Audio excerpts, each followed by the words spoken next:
अस्सलाम वालेकुम जी। दिल की बात आमिर के साथ में एक नए एपिसोड में आप सब लोगों को भली कार बोलता हूँ। की आयो, खुश हो, ठीक हो, फर्स्ट क्लास है, A1 है, बोले तो एकदम झकास लगे पड़े होगे अपने अपने घरों में। और मज़े से आप ये मेरा वीडियो एंजॉय कीजिएगा। और आज जो पर्सनैलिटी मेरे साथ है, कमाल की पर्सनैलिटी है। वो कहते हैं कि वो एनिमल मूवी में नहीं, जो रणबीर कपूर जो गन चलाता है गोलियों वाली, इसके पास भी बातों की उसी तरीके की मशीन गन वाली ज़बान है। और बड़ा प्यारा बोलता है और ऐसा टक के जवाब लगता है, उस किसी को भी मारता है तो दिल पर जाके लगती है वो बात। और बड़े एक कूल टाइप है। शक्ल से तो आपको वो कोई ब्यूरोक्रेट ही लगते हैं, लेकिन अकल से और दिल से वो पाकिस्तान के नामवर कॉमेडियंस में उनका शुमार होता है। कमाल के होस्ट हैं और बहुत सारी बातें आज उनसे भी दिल की बात आमिर के साथ में उनके साथ शेयर भी करेंगे, उनसे हम पूछेंगे भी और खुरेदने की कोशिश भी करेंगे। आपके हमारे सोशल मीडिया के मेगा स्टार सोराब सुमरोस हमारे साथ हैं। अस्सलाम वालेकुम सोराब। जी, वालेकुम अस्सलाम आमिर कैसे हैं शाह आप? साहब, बिल्कुल ठीक-ठाक माशाल्लाह से। आज 20 साल के बाद आप मेरा इंटरव्यू ले रहे हैं। वाह वाह, देखिए 2004 में जब मैं केटीएन स्टार करता था प्रोग्राम, उस वक़्त आप भी राइज़िंग स्टार थे बिल्कुल। और लश ड्रामा आपका चलता था और मैंने आपको वहाँ पर गेस्ट के तौर पर बुलाया था। और देखें ले आई फिर कहाँ पर किस्मत हमें देखो कहाँ पे। देखो ये तो वही जगह है, ये बैठे थे हम जहाँ पे। अच्छा, एक एक और बात मैं आप सब लोगों के साथ शेयर करूं कि मुझे सोशल मीडिया के लिए जो कहते हैं ना कि उंगली करना, ज्यादा उंगली मुझे यही करता था कि यार बनाओ दादा, क्या हो गया। हम कहते थे हाँ बनाएंगे बनाएंगे बनाएंगे। तो आज फाइनली सोरा भाई मैं भी आप वाली वो जी, चैनल। जी, बहुत देर कर दी मेहरबान है आते-आते, लेकिन कहते हैं कि देर आयत दुरुस्त आयत, लेकिन देर की आपने लेकिन अच्छा किया और ये इनिशिएटिव आपको सबसे पहले लेना चाहिए था। बस खैर देर हो क्योंकि गई। इलेक्ट्रॉनिक मीडिया एक अलग मीडियम है, लेकिन आजकल का जो दौर है, ख़ास करके सोशल मीडिया का, डिजिटल मीडिया का, उसमें जब तक हम नहीं आगे बढ़-चढ़ कर हिस्सा लेंगे, तो हम पीछे रह जाएँगे। सही बात है। जैसे आप हमारे सीनियर अदाकार हैं, कहना तो नहीं चाहिए, लेकिन वो इसमें आ नहीं रहे हैं। हम्म। मतलब जैसे हम हमारे पास भी कैसे ये करिश्मा होता था कि भाई हम टीवी के आर्टिस्ट हैं, अब हम छोटी स्क्रीन पे काम करें, मोबाइल पे काम करें। फिर हमारे दोस्त हैं आपके भी असगर खोसो साहब, उन्होंने हमें कहा उस्ताद ऐसे नहीं करो, आप बोलो तो मैं आपको कुरान ला के झोली में डालूँ, सोशल मीडिया पे आओ फिर अपना देखना कि कितना आप पॉपुलर होते हैं। फिर हमें बात समझ में आई कि यार ये ठीक रहा है, बिल्कुल सही बोल रहा है। अब दौर चूँकि ये है, हर आदमी के पास मोबाइल हाथ में है और बच्चे-बच्चे के पास मोबाइल है और ख़ास करके हमें तो पसंद भी ज़्यादातर बच्चे करते हैं। सही बात है। क्योंकि हमारी जो कॉमेडी होती है ज़्यादातर फ़िज़िकल कॉमेडी भी होती है, डायलॉग्स की कॉमेडी भी होती है। तो बच्चे ज़्यादातर हमें पसंद कर रहे हैं और देखने वाले या सुनने वाले तो हमें पसंद करते ही करते हैं, लेकिन बड़ी खुशी तब होती है जब हमें ऐसे-ऐसे फैन्स मिलते हैं जो आँखों की बीनाई से महरूम होते हैं। वो हमें कहते हैं कि हम आपकी जो कॉमेडी है ना वो सुनकर हँसते हैं वाह वाह। और दिल की आँखों से आपको देखते हैं। और एक जगह तो हमारे साथ ऐसा हुआ, गामूर में सक्खर में गए हुए थे शो के लिए, तो वहाँ पर स्कूल फॉर द ब्लाइंड की एक वैन गुज़र रही थी, छुट्टी का दिन था, कोई छुट्टी हो रही थी उनकी, तो उन्होंने हमें देख लिया। अब वो गूंगे और बहरे थे, हम्म। अब ना वो सुन सकते थे हमारी कॉमेडी, सिर्फ़ वो हमारी हरकतें जो देखते हैं ना, जो मैं गामू को कहता हूँ साईं अस्सलाम वालेकुम, फिर इधर से घूम के आता हूँ, तो वो देख के वो हँसते थे। अच्छा वो करके दिखा रहे थे हमें कि आप ऐसे करते हैं, ये ऐसे करता है, फिर ये ऐसे दीवार-दीवार के साथ। मैंने कहा यार अल्लाह का कितना बड़ा करम है कि देखती आँखें तो हमें देखती हैं, सुनने वाले कान हमें सुनते हैं और लेकिन जिनके पास ये दोनों तीनों चीज़ें नहीं हैं, वो भी हमें पसंद कर रहे हैं। वाह वाह। वाह तो वाह। ये अल्लाह का बड़ा करम है। अच्छा, स्टैंड अप कॉमेडियन से आपने स्टार्ट लिया एक जी, जी। तरीके से, फिर आप आराम-आराम से स्क्रीन पर भी माशाल्लाह से आपने बड़ा काम किया, जी, आपके जी। ड्रामे भी आपने बहुत सा एक्टिंग भी की आपने, जी, जी, जी। होस्टिंग भी की फ़िल्में आपने, भी बनाई, फ़िल्में भी बनाई टेलीविज़न आपने, फिल्म्स। डायरेक्टर भी रहे, लिखते भी हैं आप शायद, जी, जी, जी। हाँ? तो ये कॉमेडी स्टैंड अप कॉमेडी के लिए क्या कोई होती है क्या? कोई तालीम हासिल करनी पड़ती है या किसी को फ़ॉलो करना पड़ता है? तालीम हासिल नहीं करनी पड़ती, ऐसी कोई हमारे पास अकेडमी है नहीं जहाँ पर कॉमेडी सिखाई जाए।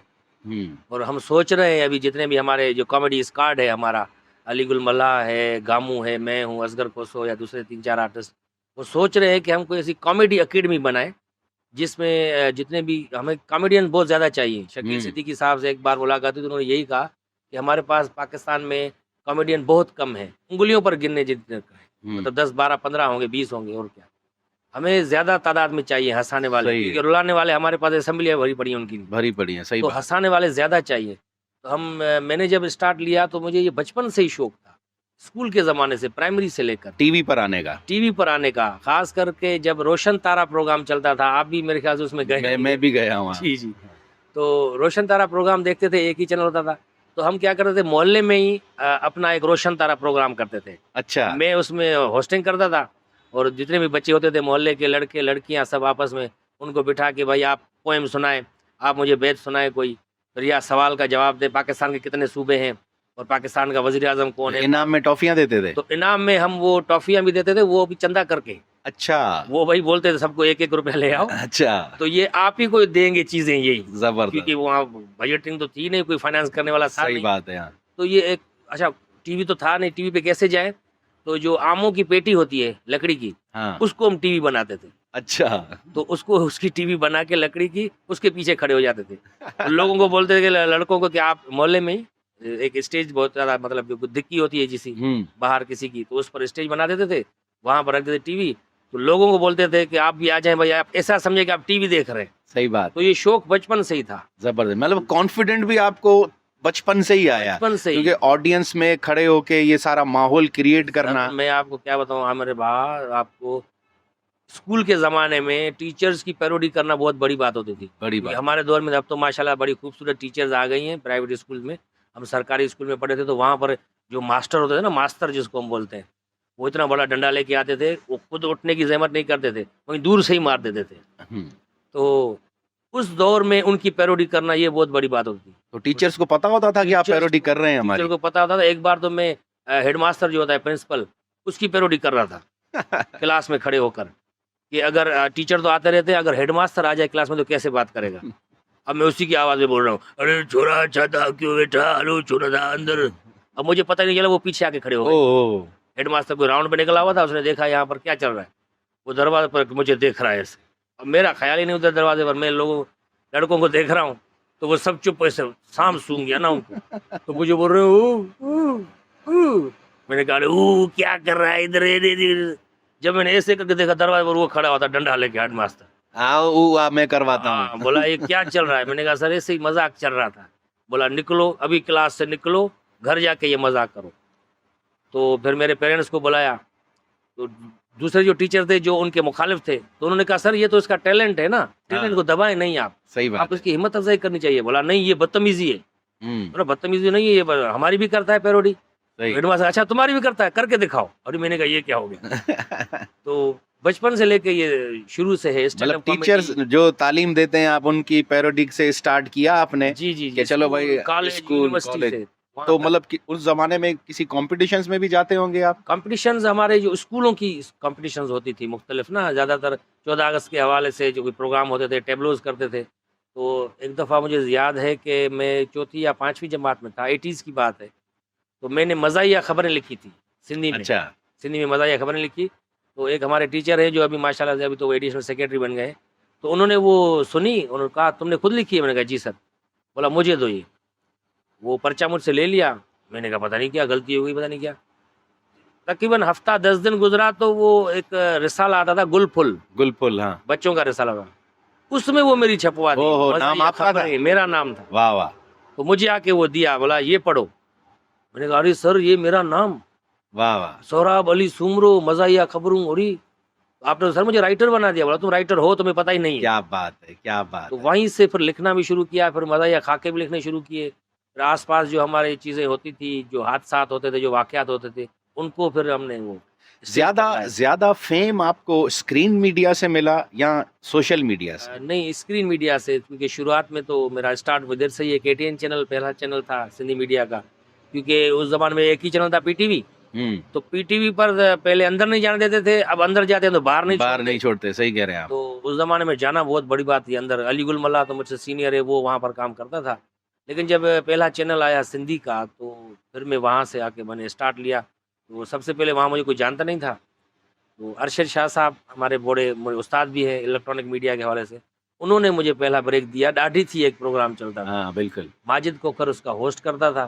तो मैंने कहा किसी न किसी तरीके से आ तो जाऊँ, टीवी में तो घुस जाऊँ। हाँ। तो उन्होंने कहा कि भाई प्रैंक करेंगे आप, मतलब लोगों के साथ डाढ़ी थी करेंगे। मैंने कहा करूँगा। तो कैसे करोगे? तो अरशद शाह साहब चाय पी रहे थे ना खड़े होकर टेरेस में, बम्बई होटल में ऑफिस होता था उनका, 2 कमरों में, और 3 घंटे की ट्रांसमिशन होती थी स्टार्ट में। तो मुझे कहा हाँ बेटा बताओ भाई कैसे करोगे, लोगों के साथ डाढ़ी थी कैसे करोगे, लोगों को तपाना है कैसे करोगे? मैंने कहा सर ये कप दें आप 1 मिनट। चाय पी रहा था, मैंने कप लिया उनसे, चाय पी के उनके हाथ में दी, मैंने कहा सर डांटी थी। बोला अबे यार ये कौन है भाई? ओ रिजवान को बुलाया, रिजवान गर्देजी एक कैमरामैन था, असिस्टेंट डायरेक्टर भी था, उसको बुलाया, रिजवान इधर आ। अबे भाई ये बड़ी तोप किस्म की चीज है। मैंने कहा क्या किया सर? अबे मेरी चाय पी गया और मुझे बोल रहा है डांटी थी। इसको सुबह बुलाओ रिकॉर्डिंग के लिए, वाह, सुबह वाह। बुलाओ, बस बेटे सुबह आ जाओ उधर मेमन गोट में लेके चलेंगे, वहाँ यही सेगमेंट करना है तुम्हें। जबरदस्त। तो उसके बाद फिर उन्होंने कहा कि प्रोग्राम शुरू कर रहे हैं फनकार के नाम से, जिसमें अलीगुल मल्ला भी होंगे। मैंने कहा अलीगुल मल्ला मेरा दोस्त है, स्टेट ड्रामे किए बड़े साथ, बोला उसके तुम्हारे साथ सेगमेंट्स होंगे ये वे। फिर उसके स्किट्स भी नकल व तकल लिखते थे हम दोनों मिलकर, अलीगुल मल्ला और मैं। दानेश्वरी सेगमेंट होता था, इंटरव्यू होता था उस दौर में सैटेलाइट के थ्रू, अच्छा, मतलब ड्रामों के अदाकार जो होते थे उनके सोलो जो शॉट होते थे, उनके डायलॉग निकाल के सवाल मेरे अपने होते थे, हाँ, जवाब उनके होते थे। लोग वाह, देख के यार ये सैटेलाइट के थ्रू कैसे उनके साथ इंटरव्यू कर रहा है। तो ये सारा सेगमेंट मैं लिखता था। ब्रेक थ्रू जो मुझे मिला शुरू में ही वो इलेक्ट्रॉनिक मीडिया। इलेक्ट्रॉनिक मीडिया से मिला। जी। फिर आप मतलब ये जब सोशल मीडिया आ गया एक जी, तरीके जी। से, वो ब्रेक थ्रू था आपका एक सर्टन एक रीजनल मीडिया के हवाले से जी, आपको जी। लोग जानते थे, हाँ? मतलब जहाँ पर सिंधी बोली बोली जाती हो, समझी जाती हो, वहाँ जी, जी। जानते थे। लेकिन अभी माशाल्लाह से आपको इंटरनेशनली लोग जानते हैं। जी, जी, बिल्कुल। मतलब कनाडा में भी जानते होंगे, अमेरिका में भी जानते बिल्कुल, होंगे, ज़रूरी नहीं है सिंधी ही जाने, हाँ। आपको उर्दू भी जानते होंगे, बिल्कुल, उर्दू भी। पंजाबी भी जानते होंगे और पश्तून भी जानते होंगे, पश्तून और जानते हैं। इसी सोशल मीडिया के थ्रू आप माशाल्लाह से बहुत सारे मुल्क घूम कर भी आए। जी, जी। शुरू में आपने सोशल मीडिया अली गुल के साथ बनाए। जी, पहले मेरा चैनल था एक यूट्यूब अच्छा। का, तो अलीगुल का बाद में फिर मैंने उसको कहा कि आप चैनल बनाओ। जब उसका चैनल बनवाने के लिए गए हम, डॉक्टर कासिम राजपर हैं, वहाँ मेरे अच्छे दोस्त हैं। तो उन्होंने जब वो गूगल सर्च इंजन होता है ना, वहाँ पर नाम लिखा तो नाम आया अलीगुल मला सोराब सुमरो, सबसे ज़्यादा सर्च में आ रहा है नंबर। हम्म। तो उनका चैनल जो बनाया इसी नाम से बनाया, अलीगुल मला सोराब सुमरो। फिर अलीगुल ने दूसरा अलग चैनल भी बनाया है अलीगुल विलाग के नाम से, तो वो चैनल बनाया क्योंकि जोड़ी हमारी मशहूर थी, तो सर्च में ज़्यादा वो नाम आ रहा था। हालाँकि मेरा पहले चैनल था यूट्यूब का, अच्छा। और वो 3 साल बीच में बंद हो गया था, वो कॉपीराइट स्ट्राइक लगे थे कुछ। तो उसके बाद जब आप ही के मुबारक हाथों से जब आपने वो चेक हाँ, किया चेक 3 किया। साल के बाद, तो हाँ। उसी दिन वो माशाल्लाह से। कॉपीराइट स्ट्राइक हटी थी, और मैंने कहा भाई सैयद बादशाह के हाथ वाह, लग गए, वाह, वाह, चैनल मेरा जिंदाबाद। आने और हो गया, मतलब कॉपीराइट हट गए, हर चीज़ मैंने सारी चीज़ें फिर निकाल दी थी वो।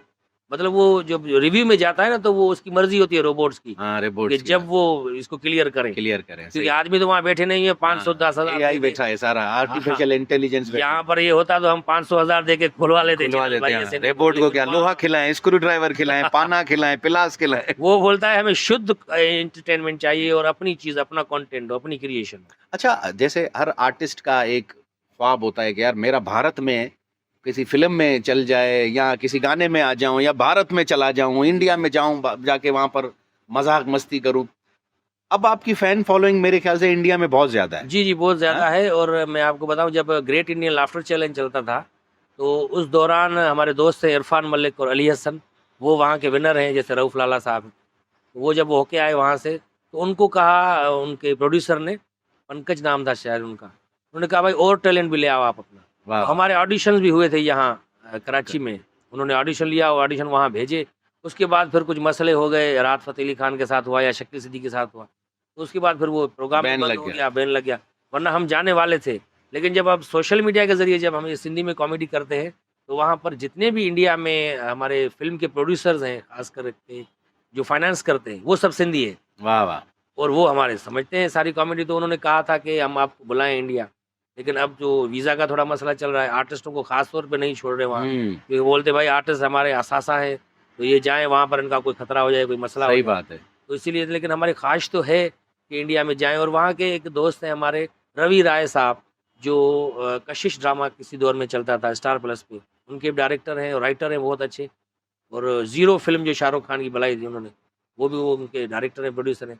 उन्होंने कहा था कि हम ऐसा कोई बना रहे हैं सिचुएशन, कि आपको हम दुबई में या किसी और मुल्क में बुला के, मॉरिशस में, वहाँ आपकी जो रिकॉर्डिंग्स है वो कर लें, फिर बकाया इंडिया में कर लें। फ़िल्म जो ही वो इंडिया यानी से रिलीज़ अनकरीब करेंगे। आपको हम ये बॉलीवुड की इंडस्ट्री में देखेंगे, ये जी, जी, कहना चाह रहे हैं आप? गामू और मेरे लिए, और अली गुल मल्ला, और हमारे एक दोस्त है वाहिद रज़ा, आप वाहिद जानते हैं, रज़ा, बिल्कुल, वो हाँ। बड़ा ज़बरदस्त एक्टर है। बिल्कुल।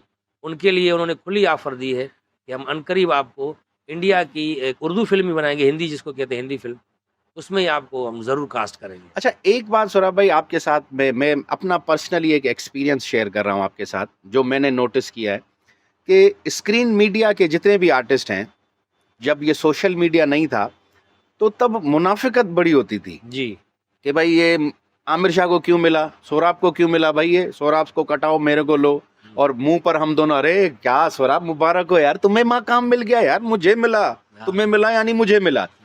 लेकिन सोशल मीडिया में उस हिसाब से मुनाफिकत कम है, सोशल मीडिया में कम है, और खास करके हम कॉमेडियंस में कम है। ये कम है। हाँ कॉमेडियंस में हमसे है ही नहीं बिल्कुल। सही बात है। हमारी कोशिश ये होती है, अब जैसे हमें कोई प्रोग्राम मिलता है तो हम बोलते हैं भाई हम इस डेट को नहीं है अवेलेबल, आप ऐसा करें असगर खुशबू को असगर बुलाएं। खोसो को ले लें, सही कह रहे हैं आप। या कोई हमें बुलाता है, ऑर्गेनाइजर बोलता है भाई आप और गामू हमें चाहिए, तो मैं उनको बोलता है यार गामू तो इस डेट पर नहीं है, तो अलीगुल मल्ला मेरे साथ होते हैं, वो उनको ले आओ। सही अगर मुनाफिकत होती तो बोलते हैं ना कि नहीं नहीं भाई अलीगुल नहीं है, भाई हाँ, गामू के साथ में आऊँगा, या मुझे सही। अकेले बुला लें आप। सही बात है। तो हम ये है जितने भी कॉमेडियंस हैं खास करके, तो ये सारे मिल के चलते हैं, काम टीम करते होती हैं। ज्यादातर आपके जो मतलब वो बहुत ज्यादा जो वीडियोस वायरल हुए हैं वो गामू के साथ बड़े हुए हैं, मतलब गामू के साथ आपका एक केमिस्ट्री मैच करती जी है। जी बिल्कुल, इलेक्ट्रॉनिक मीडिया के हवाले से अलीगुल मल्ला के साथ जुड़ी अलीगुल थी। बिल्कुल, नो और डाउट। सोशल मीडिया में अगर देखा जाए तो गामू के साथ ज्यादा हिट तो इसीलिए हुआ है क्योंकि कॉमेडी होती है एक्शन टू रिएक्शन। सही बात है। एक आदमी एक्शन करेगा, दूसरा उस पर रिएक्ट करेगा, तो कॉमेडी क्रिएट होती सही। है। तो वो रिएक्ट बहुत अच्छा करता है। मतलब मैं मासूम बन के उसको बोलता हूँ अच्छा ये ऐसे होता है, हाँ, तो बोलते हैं हाँ तुझे पता ही नहीं है, बच्चा है बिल्कुल तू, तुझे सही। पता ही नहीं है, तू अभी पैदा हुआ है।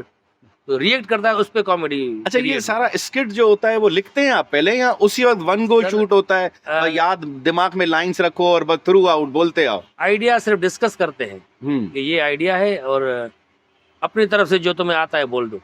स्क्रिप्ट पहले तो लिखते थे, रिहर्सल्स होती थी, लेकिन अब ये है कि हमें ये आज़ादी मिल गई है कि सोशल मीडिया पे कि अपने कैमरे हैं, अपनी चीज़ है, हर चीज़, तो वो रीटेक भी करते रहते हैं यार, उसी वक्त देखते हैं यार इसमें मज़ा नहीं हुआ, वो बात नहीं बनी, पंच नहीं आया, टाइमिंग आउट थी, दोबारा कर लेते हैं। दोबारा कर लेते हैं तो दोबारा करने से और अच्छा हो जाता है। और अच्छा हो जाता है।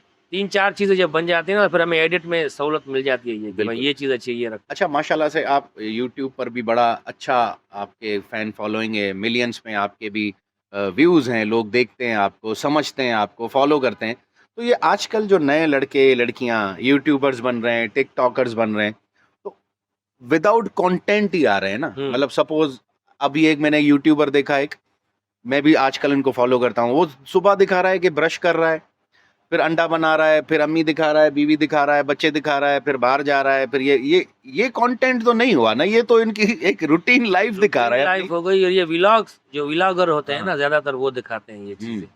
और ये भी एक उसकी एक टर्मिनोलॉजी है, ये खास करके सोशल मीडिया की। जैसे आप पॉडकास्ट कर रहे हैं, कोई एक चैनल होता है जिसमें पॉडकास्ट चलता है, जैसे हमारा चैनल है कॉमेडी चैनल है, फनी चैनल, तो उसमें कॉमेडी क्लिप्स चलती हैं। तो हर किसी का अपना अपना स्टाइल है। अब एक चैनल तो मैंने दोस्त है, उसने कहा कि यार मुझे तो कुछ आता ही नहीं है, मतलब मैं कैमरा पे भी नहीं आ सकता, कैमरा को फेस नहीं कर सकता, मैं क्या करूं यूट्यूब पर। तो मैंने उसको कहा कि भाई आप आपके इलाके में कुत्ते बिल्लियां तो होंगी? हाँ। हाँ वो तो है। मैंने कहा उनको रिकॉर्ड करो। अच्छा। तो उसने कहा अच्छा। मैंने कहा हाँ। तो उसने कहा ठीक है। अब उसने कहा कि मोहल्ले के जो कुत्ते होते हैं, वो कोई सोया हुआ है, कोई जा रहा है, कोई बैठा हुआ है, कोई कुछ कर रहा है, तो उनकी वो रिकॉर्ड करना शुरू किया। अपनी उसने आवाज़ उसमें डाली कि ये इस नस्ल का कुत्ता है, ये हमारे मोहल्ले का कुत्ता है, ये रोज़ हमारे दरवाजे पर आता है। तो उसका चैनल मोनेटाइज हो गया। सही बात है। और एक लड़का था मीरपुर माथेलो का, वहाँ पर वो बकरियाँ चराता था, पढ़ा लिखा भी बिल्कुल नहीं था, सिर्फ इतना कि व्हाट्सएप पे टेक्स्ट भी नहीं लिख सकता, सिर्फ वॉइस करता था। बोला सर मैं पढ़ा लिखा नहीं हूँ, लेकिन मुझे यूट्यूब चैनल बनाने का शौक है और फेसबुक पेज पर, अब मैं कंटेंट क्या रखूँ। मैंने कहा भाई तुम कॉमेडी क्लिप्स बनाओ। बोला कॉमेडी नहीं आती। मैंने कहा करते क्या हो? बोला बकरियाँ चराता हूँ मैं तो। अबे मैंने कहा सही है, फिर बकरियाँ चरा दो, बकरियों की वीडियो बनाओ। सही बात है। ये इस नस्ल की बकरी है, आज मैं बकरियाँ चलाने निकल रहा हूँ, और आज मेरे पास 15 बकरियाँ हैं, पहले मेरे पास 20 होती थी, 5 मर गई, या मालिकों ने ये कर दिया, ये बनाओ। तो उसने वो बनाना शुरू किया। अच्छा, उसका चैनल माशाल्लाह मोनेटाइज माशाल्लाह से आप सोशल भी बड़े हैं। जी मतलब हम फेसबुक पर मैं आपको फॉलो करता हूँ, आप हर गवर्नमेंट एक्टिविटी में भी आप आगे आगे होते हैं। कोई काउंसिल जनरल आता है या जाता है, या अलविदाई पार्टी या फेयरवेल, उसमें भी आप माशाल्लाह से आगे आगे जी, होते जी। हैं। हमने वहाँ पर 3-4 कॉमेडियंस मिस किए हैं हमेशा, गामू को, सोराब, अपना खोसो साहब को, अली गुल को। जी, जी। तो क्या आप गाड़ी में इनको बिठाने का लायक नहीं समझते? आप कहते नहीं, तुम इधर बैठो, मैं एक काम निपटा के आ नहीं, रहा हूँ। गाड़ी तो मैंने अभी ली है, कोई 1 साल भी नहीं और हुआ। माशाल्लाह मुबारक हो, आपको गाड़ी चलाना भी आ गई। जी, जी, मैं अपनी गाड़ी खुद चलाता हूँ। उससे पहले तो असगर खोसो और अलीगुल के पास गाड़ियां थी, मैं उनको कहता था यार मुझे गाड़ी पे लेके चलो। तो ये है असल ये में। सोशली क्यों नहीं इतने एक्टिव हैं, मतलब ये दूसरे हमारे जो दोस्त हैं, मतलब इन फेयरवेल्स में, जी। इवेंट्स में ये मिसिंग क्यों होते हैं?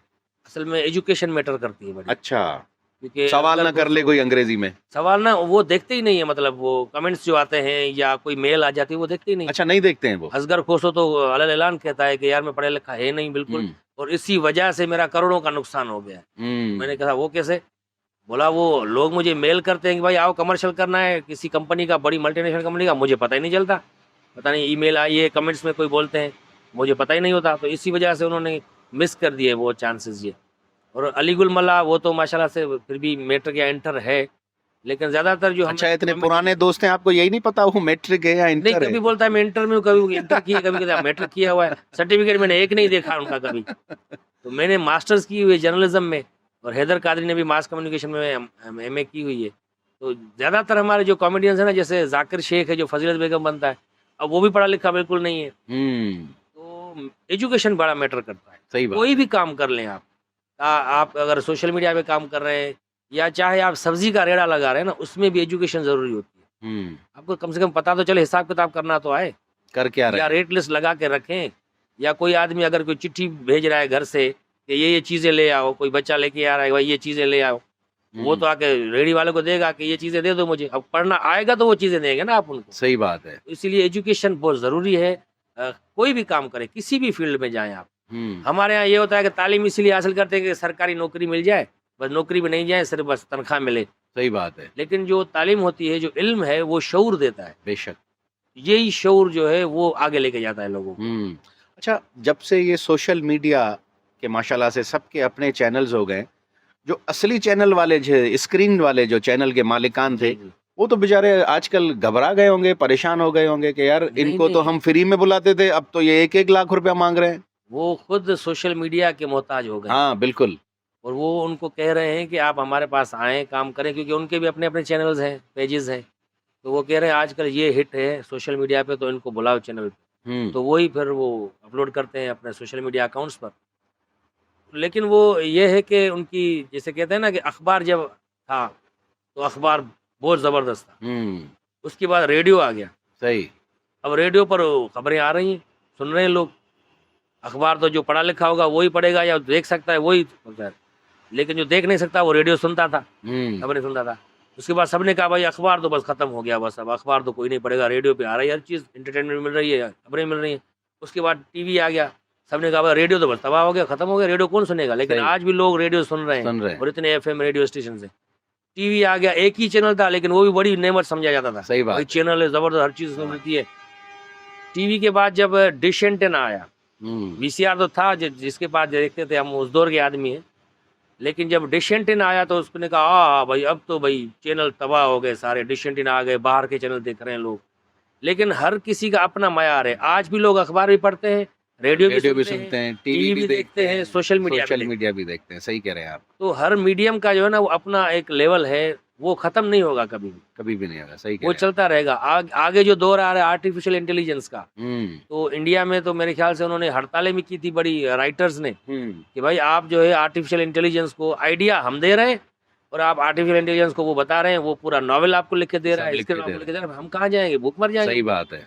हम आइडियाज़ भी नहीं देंगे, फिर आइडियाज़ भी मांगो इनसे ही आर्टिफिशियल माँगो। इंटेलिजेंस हाँ, से। बोलो सोचो बैठ के। तो फिर उन्होंने कहा कि नहीं आपको रॉयल्टी देंगे इसकी, जितने पैसे आपको स्क्रिप्ट लिखने के देते थे, आपको सिर्फ आइडिया के 1 लाइन के इतने ही पैसे देंगे, लेकिन लिखवाएंगे हम आर्टिफिशियल इंटेलिजेंस। अच्छा, एक सवाल मैंने हमारे इससे पहले एपिसोड में हमारे एक गेस्ट आए थे, उनसे भी मैं पूछता रहता हूँ कि जैसे हमारे जो सोशल मीडिया के नेटवर्क्स हैं, मोनेटाइज नहीं है हमारे मुल्क में। हालांकि 22-23 करोड़ की आबादी है। फेसबुक नहीं है, फेसबुक नहीं है, टिकटॉक भी नहीं है हमारे TikTok पास, भी नहीं है, और हमारे पास इंस्टाग्राम भी नहीं है, Instagram। स्नैपचैट भी नहीं है। हाँ। हालांकि इंटरनेशनली देखा जाए तो ये बाहर के सारे मुल्कों में ये मोनेटाइज हैं, लोग वहां से अर्न भी कर रहे हैं अपने अपने तरीके से। हमारे मुल्क में रीजन क्या है कि और ये हमारे मुल्क को ज्यादातर लोग देखते भी बहुत हैं। हुकूमत की तरफ से है ये सारा, गवर्नमेंट पॉलिसी है ये। गवर्नमेंट की तरफ से ये है कि आप देखें, अब कोई भी मसला होता है कोई, तो नेट बंद कर देते हैं, इंटरनेट। हाँ। अब तो मैंने सुना है कि इलेक्शन के दौरान, इलेक्शन से 2 दिन पहले और इलेक्शन 2 दिन बाद इंटरनेट बंद होगा। अच्छा। मतलब लोगों को अंधेरे में रखना है। इनको आगाही नहीं देनी है। जो सच्चाई है, हकीकत है, वो देखा है ना, इंटरनेट बंद कर देते हैं। वो नहीं चाह रहे कि फेसबुक से लोग कमाएं, ये हमारे जूते के नीचे रहे। नौजवान जो है वो यूट्यूब से अब अर्निंग कर रहे हैं, फेसबुक से कर रहे हैं, लेकिन वो बाहर के मुल्कों से आईडीज बनाई हुई हैं सब ने। मजबूरी है, क्या करें। यही हमारे दोस्त हैं जुनेद अकरम, बहुत अच्छा पॉडकास्ट करते हैं, ज़बरदस्त, वो सोशल एक्टिविटीज़ करते रहते हैं। तो वो भी यही चीख चीख के कहते हैं कि भाई गवर्नमेंट को कि आप ही का फ़ायदा है, टैक्सेस आपको मिलेंगे, हमें तो टैक्स कट के पैसे मिलते हैं ना। तो गवर्नमेंट की पॉलिसी ये है कि ये इनको मोनेटाइजेशन ऑन नहीं करवाएं। हालांकि गवर्नमेंट थ्रू अगर वो उनको कहें एप्लीकेशन वाले मालकान से कि भाई आप ये खोले, हमारे मुल्क में बेरोजगारी खत्म होगी, बेरोजगारी खत्म होगी, लोग घर बैठे अर्निंग करेंगे। अभी भी कर रहे हैं यूट्यूब के थ्रू, तो गवर्नमेंट को पैसे मिल रहे हैं ना, बैंक में पैसे आ रहे हैं, टैक्स कट रहे हैं हमारे, इतने फायदा तो है उनको। लेकिन वो ये चाह रहे हैं कि नहीं, इनको अगर ये कर दिया ना तो ये हमारे तो हथे नहीं चढ़ेंगे। क्यों दें इनको ये पैसे, हमसे मांगे, ये गवर्नमेंट से मांगे। जितने भी नौजवान हैं वो हमारे पीछे पीछे फिरे कि नौकरियों के लिए भीख मांगे, यानी हमसे भीख मांगे हम। लेकिन अब ये जो है ना, ये पूरा चेंज हो रहा है, माहौल हो रहा है, देख रहे हैं चेंज, मतलब, और लोग सपोर्ट भी कर रहे हैं। मैं तो सबको यही कहता हूँ, जितने भी हमारे लड़के या लड़कियाँ जितने भी खास करके सोशल मीडिया पर हैं, तो वो कुछ ना कुछ काम करें। कोई ना कोई आपको जरूर देख रहा होगा, बिल्कुल, कहीं पर भी बैठकर कोई ना कोई जरूर देख रहा होगा। जैसे हम रेडियो करते थे तो हमें पहली ट्रेनिंग यही दी जाती थी कि आप ऐसा समझें कि आप बैठ के बात कर रहे हैं और कोई 50-60 हजार आदमी आपको बैठ के सुन रहे हैं। ये नहीं सोचेंगे मैं तो बैठे बात करूंगा, पागल की तरह सुनेगा कौन। सही बात है, सुनते हैं लोग, कोई ना कोई आपको सुन रहा है। बिल्कुल। ये एक्सपीरियंस एक मेरे साथ भी हुआ था।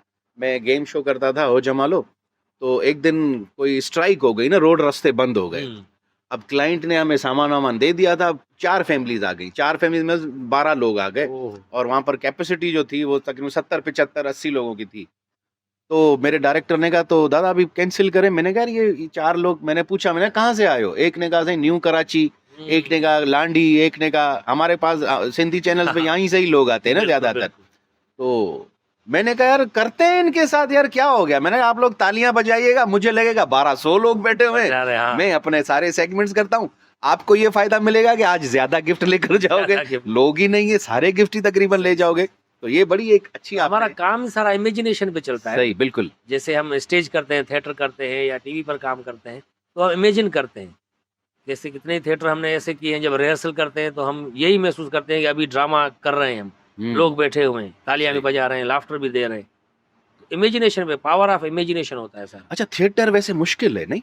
थिएटर मुश्किल है, लेकिन हमें नहीं लगता, क्योंकि हम बचपन से ही करते आ रहे हैं। हमें वो आसान वो लगता है, आसान वो लगता है, मजा भी उसमें बड़ा आता है। और मतलब हर चीज लाइव हो रही है, लाइव होती है, उसी वक्त फीडबैक भी मिल जाता है। सही बात है। वो ड्रामा खत्म हुआ, चलो भाई घर चलो, घर चलो। पहले तो रिकॉर्डिंग करो टीवी पर, फिर एडिट हो, फिर वो ऑन एयर हो, फिर लोगों का फीडबैक जब आए, या सोशल मीडिया और इवन आप देख लें, वीडियो हम अपलोड करते हैं तो 1 दिन के 2 दिन के बाद कमेंट्स भी चेक करते हैं, व्यूज भी चेक करते हैं, लाइक्स भी चेक करते हैं, मतलब बाद में फीडबैक मिलता है ना। ये सही बात है। स्टेज पर ऐसा है, थिएटर किया, उसी वक्त जैसे एंट्री हुई, लाफ्टर आया, तालियां बजी, ये इतना बड़ा दिल हो गया, मजा आ जाता है बड़ा। सिंधी थिएटर वैसे खत्म हो रहा है, यहाँ जिंदा हो रहा है फिर से, यहाँ वेंट पर है, कर रहे हैं अभी। कल्चर डिपार्टमेंट की तरफ से बहुत सपोर्ट हो रही है, और नापा की तरफ से भी थिएटर हो रहे हैं। मुख्तलिफ हमारे जो सिंध के छोटे छोटे शहर हैं या गांव हैं, वहाँ पर उनको बजट दे रहे हैं। वहाँ पर नए टैलेंट आ रहा है, नया टैलेंट भी आ रहा है, पुराना टैलेंट जो है उनको वो यूटिलाइज कर रहे हैं कि भाई आप नया टैलेंट ले आए। अच्छा, क्योंकि थिएटर से ही आदमी निकलता है, बिल्कुल। नया टैलेंट वहाँ से पता चलता है, ये थिएटर पे काम किया हुआ है इसने, बहुत जबरदस्त, इसको ले आओ टीवी पे, इसको ले आओ सोशल मीडिया में। हमारे पास एग्जाम्पल हमारे पड़ोसी मुल्क को ही ले लें, भारत को ले लें, वहाँ पर जितने भी बड़े आर्टिस्ट हैं वो सारे थिएटर से निकले हुए हैं। आप नसीरुद्दीन शाह, ओमपुरी, पारिश रावल, जितने भी हैं, वो तो वहाँ पर वो उन्होंने तालीम हासिल की है ना वहाँ। बिल्कुल। हमारे पास ऐसी कोई एकेडमी होनी चाहिए हमारे पास। है वहाँ पर, नेशनल स्कूल ऑफ ड्रामा, वहाँ पर तो एडमिशन मिलना ही बड़ी बात है। मनोज वाजपेयी को तो 4 बार फेल कर दिया था, उन्होंने रिजेक्ट कर दिया था। सही बात है, वहाँ पर एडमिशन मिलना ही बहुत बड़ी बात है। आपने कभी अप्लाई किया है इन तरह की एडमिशंस के लिए? सर वो मेरे को भी मिल जाए कोई चांस। एक एकेडमी है नापा के नाम से ना, national academy of performing arts, तो वहाँ पर हमारे दोस्त कुछ हैं, जैसे उमेर भुट्टो है, या फरूख भी है वहाँ पर। हाँ, फरूख भी, उन्होंने वहाँ से तालीम हासिल की, या पारस मसरूर है, तो वहाँ पर थिएटर की बाकायदा ट्रेनिंग दी जाती है। अब हम एक बार गए अली गुल मल्लाहौर में एडमिशन लेने, वहाँ पर खालिद अहमद साहब थे या दूसरे जो दोस्त, तो हमें बोल रहे हैं अभी यार सीनियर लोग आ गए भाई, सीनियर लोग आ गए, आए सर आप इनको लेक्चर दें थिएटर पे। तो हम एक दूसरे को देख रहे हैं, अबे हम तो यहाँ एडमिशन लेने आए थे, हमें लेक्चर देना पड़ रहा है। और सर आप इतने सीनियर हैं, आपने इतने स्टेज किए, ड्रामे किए हैं, थिएटर किए हैं, आप नए लड़कों को ना, स्टूडेंट्स को लेक्चर दें एक्टिंग पर। सही। हमने वहाँ लेक्चर दिया, उसके बाद सलाम अलैकुम सर जा रहे हैं। बोला अब कैसे आना होता है? बोला ऐसे ही चक्कर लगाने आए थे। अब उनको हम लेक्चर दिया, उनके साथ कैसे जाके बैठेंगे, हम भी एडमिशन लेने आए थे। तो ये अच्छा। हुआ है हमारे साथ। आप माशाल्लाह से पैरोडीज भी बड़ी जबरदस्त करते हैं। जी जी जैसे आपने मुशर्रफ साहब की पैरोडी आप बड़ी कमाल की जी करते जी हैं। जी जी।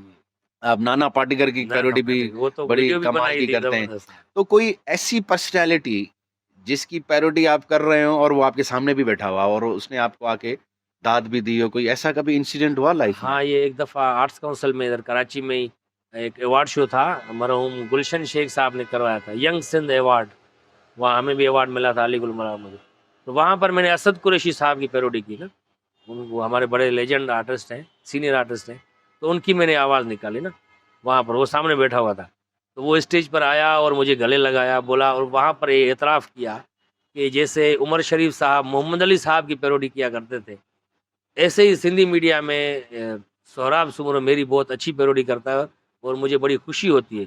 लेकिन जो मेरे फैंस हैं उनको शायद ये बुरा लगता हो, लेकिन उनको मैं ये बता दूं कि ये पैरोडी जो होती है वो किसी लेजेंड और सेलिब्रिटी की होती है, सही बात आम आदमी की नहीं होती, जिसे नहीं। लोग जानते ही नहीं है। सही बात है। तो उन्होंने ये दाद दी थी, बहुत दफ़ा ऐसा हुआ है। सिंधी मीडिया का क्या फ्यूचर है?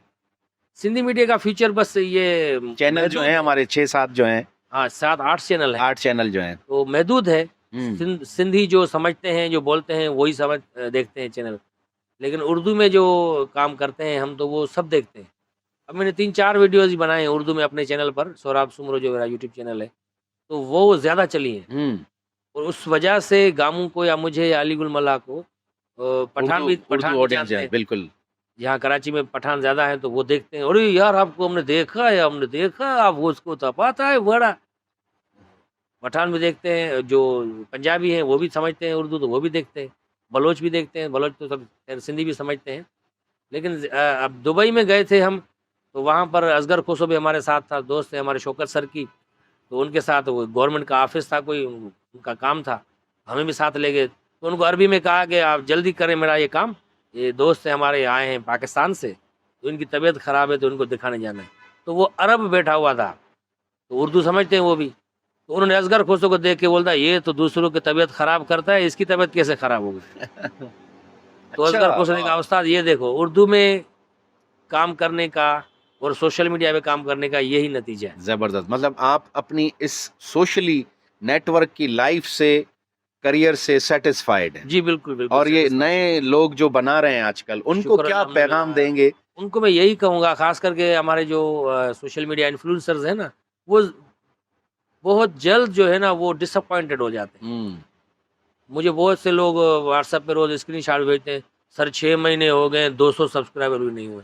तो मैं उनको यही कहता हूँ, भाई आप कंटेंट पे काम करते जाएं, आप काम करते जाएं, कोई ना कोई ऐसी वीडियो होगी जो आपकी वायरल हो जाएगी और आपके मिलियंस में व्यूज़ भी आ जाएंगे, चैनल भी मोनेटाइज हो जाएगा और यूट्यूब खुद आपको रिकमेंड भी करेगा दूसरे लोगों को। आप काम करते जाएं, क्योंकि यूट्यूब या फेसबुक कुछ भी हो, वहाँ पर कंसिस्टेंसी बहुत ज़रूरी होती है, मुस्तकिल मिजाजी चाहिए होती है। सही बात है। ऐसे नहीं भाई 10, 12, 15 वीडियो डाले, उसके बाद फिर देखने बैठ गए कि व्यूज़ क्यों नहीं आ रहे, सब्सक्राइबर क्यों नहीं बढ़ रहे। आप काम करते जाएं। जैसे हमारे उस्ताद मरहूम उमर शरीफ साहब बोलते थे, एक ड्रामे में बोलते हैं कि लड़की के पीछे ही पड़ जाओ, कभी ना कभी तो सेट होगी। तो यानी सोहराब भाई का कहने का मकसद ये है कि भाई जितने भी ये सोशल नेटवर्क को यूज़ कर रहे हैं और एज अ रोज़ी समझ के कमाना चाहते हो, तो भाई देखो, शुरू में भी कॉन्ट्रैक्ट पर 6 महीने के लिए सरकारी नौकरी में जहाँ पर भी जाओ 6 महीने कॉन्ट्रैक्ट पर रखते हैं।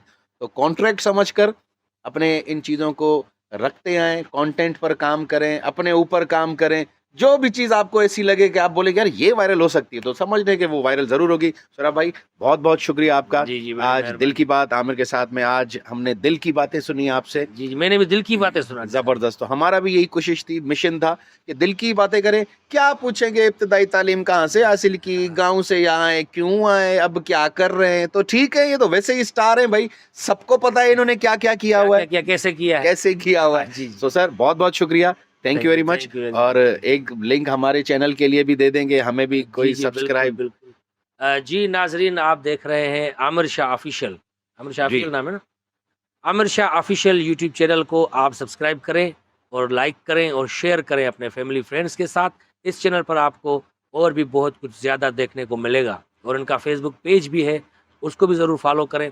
जितने भी इनके प्लेटफॉर्म्स हैं, इंस्टाग्राम है या फेसबुक पर है या टिकटॉक पर है, तो एक दूसरे की सपोर्ट के ज़रिए ही हम अपना नाम भी रोशन कर सकते हैं, अपने मुल्क पाकिस्तान का नाम भी रोशन कर सकते हैं। बड़ी मेहरबानी। Thank you very much. जी दोस्तों, इंशाल्लाह फिर मुलाकात होगी 2-3 दिन के बाद। अपना ख्याल रखिएगा। खुदा हाफिज़।